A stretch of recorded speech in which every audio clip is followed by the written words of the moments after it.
Yeah, I'll react to that, sure. Hey guys. This real-life lore video... Real-life lore, preemptive like. What would happen if we drained the Mediterranean? Hi, hope you're doing well. My name's Connor if you're new. I like to watch things. Let's go and learn stuff. Is made possible by Brilliant. Get help learning calculus, algebra, gravitational physics, and more for 20% off over at brilliant.org. Use their link if you're lore.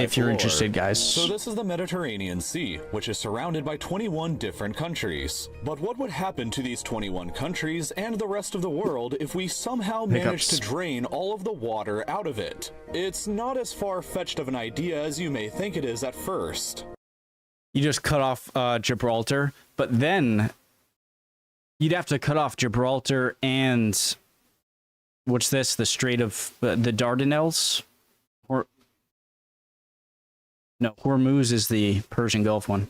So yeah, you just cut off the Dardanelles and Gibraltar and then let it evaporate? Back in the 1920s, a man named Hermann Sorgel had a very similar idea that helps to illustrate how this may be possible. His idea was called the Atlantropa Project, and it's basically what engineers create whenever they've had a bit too much whiskey to drink. The plan took into consideration that the Mediterranean Sea is naturally evaporative, which means that more water evaporates out of the sea than flows into it by rivers and streams. The difference is made up by salt water that flows into the sea through the Strait of Gibraltar, which means that in theory, if you could block off this water flow, you could begin to drain the water out of the entire rest of the sea. Sorgel Interesting, so you wouldn't even have to block up Dardanelles. Intended to build a colossal... Am I right with... Okay.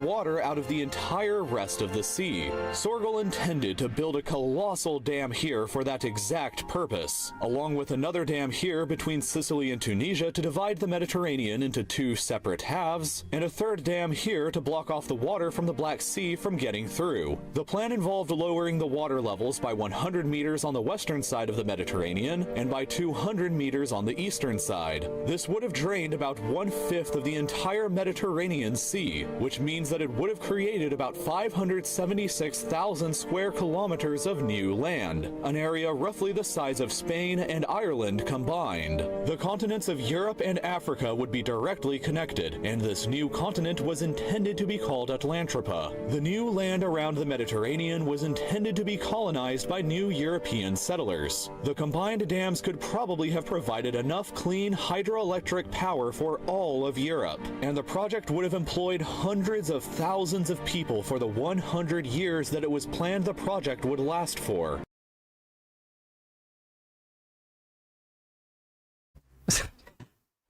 I get it. I like how he phrased, like, when engineers or something, retired engineers have too much to drink or something, but it's like you're destroying an entire environment to have clean energy.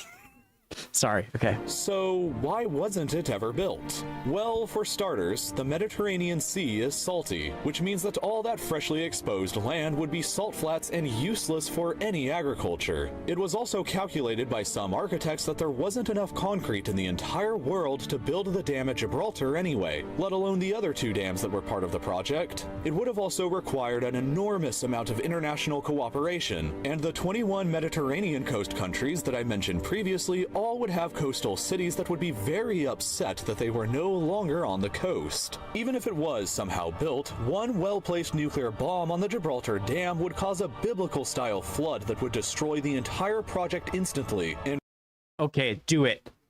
That'd be so cool to witness. Okay. I wasn't on board until now. I just want to drain it just to see it fill up again. That would be crazy.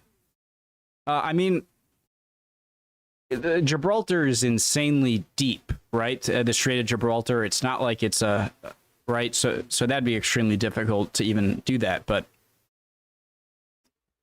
okay, I'm on board. Ruin the lives of millions of people. Oh. In addition, the planners didn't take into consideration at all how the project may have impacted weather patterns across Europe and Africa. But let's get back to what the title of this video is all about. What if the dam at Gibraltar was actually somehow built and we decided to drain out all of the water in the Mediterranean Sea? What would happen next? Well, for starters, the entire area that once made up the sea would likely become a vast desert with the hottest temperatures anywhere on Earth. Enormous canyons would plunge as deep as 5,000 meters below sea level, and the temperature down here could approach an unbearable 80 degrees Celsius. For comparison, the hottest temperature ever recorded so far on the Earth's surface Valley, like was 54 130 degrees Celsius in Kuwait. In addition, was even wrong though on the both. water in the Mediterranean would be gone, the salt that used to be in the water would remain on the land in thick built-up layers. All of the newly exposed land would be a salty, dry, and fiercely hot desert that would be incredibly hostile to any form of life or settlement. It could almost be seen as an extension of the Sahara Desert in Africa, but the desert wouldn't just end here. An enormous amount of southern Europe and Turkey Okay, yeah. would rapidly become a desert as well, with Portugal, Spain, France, Italy, Albania, Greece, and Turkey being the most severely affected. The entire Balkan and Alpine regions would see significantly less rainfall as a result too, which means that agriculture across most of Europe would be severely damaged. But the rest of the world would be severely impacted as well. Because the massive amount of water located inside the Mediterranean would have to go somewhere, it would end up being redistributed into the world's oceans, which would raise sea levels everywhere else by roughly 10 meters from where they are today.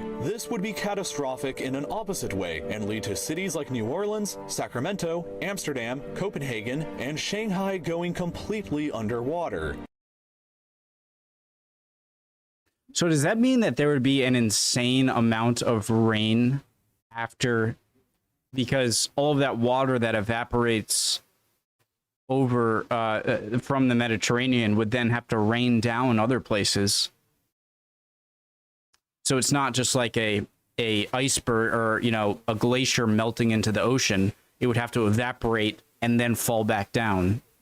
Predicting the weather is a very hard business, and predicting how exactly removing an entire body of water as large as the Mediterranean would impact the global climate is nearly impossible. But it certainly wouldn't be good. Needless to say, this entire thing is probably a very bad idea.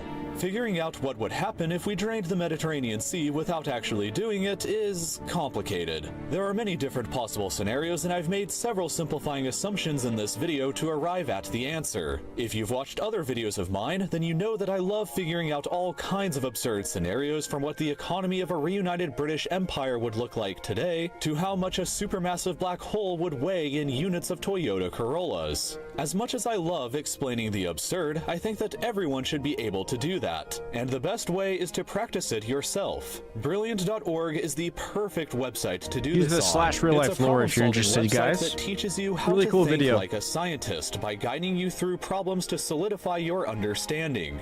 Obviously, if you're interested in this, guys, use their promo codes and stuff. I hope you're all doing well. Which is just a short, quick video I thought looked interesting, and it was, for sure. And what do you say? Should we do it? I just want to see the giant flood, okay? That sounds